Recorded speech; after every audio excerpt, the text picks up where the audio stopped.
మంచిర్యాల పట్టణ police station ఆవరణలో DCP Bhaskar సమావేశం నిర్వహించారు. ఈ సందర్భంగా ఆయన మాట్లాడుతూ పట్టణంలోని బెల్లంపల్లి చౌరస్తా వద్ద గల విజయ నర్సింగ్ హోంలో వైద్యుడు విజయబాబు నివాసంలో జరిగిన చోరీలో క్లూస్ టీం ద్వారా దొంగలను గుర్తించి 12 మందిని అదుపులోకి తీసుకున్నామని, వీరి నుండి 35 తులాల బంగారు ఆభరణాలను 15,50,000 రూపాయల నగదుతో పాటు నిందితులు దొంగతనానికి ఉపయోగించిన ఒక ఆటో, ఒక స్కూటీ, 2 బైక్లు, లాకర్ కట్టర్ మిషన్ను స్వాధీనం చేసుకున్నట్లు వెల్లడించారు.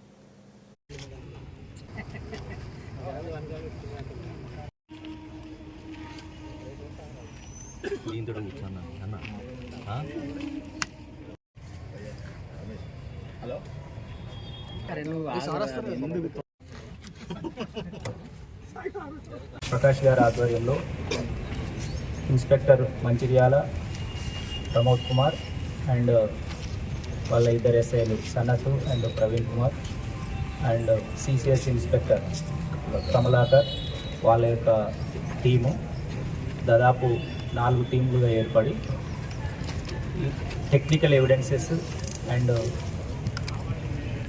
అక్కడ హాస్పిటల్లో దొరికిన ఎవిడెన్సెస్ చూసుకొని ఈరోజు నిందితులని అరెస్ట్ చేసి వాళ్ళ దగ్గర ప్రాపర్టీ కూడా రికవర్ చేసి కోర్టు ముందు ప్రవేశపెట్టడం జరుగుతుంది. ఈరోజు 12 మంది నిందితులను అరెస్ట్ చేస్తున్నాము. ముఖ్యంగా డాక్టర్ విజయబాబుకు సంబంధించిన విజయ నర్సింగ్ హోమ్లో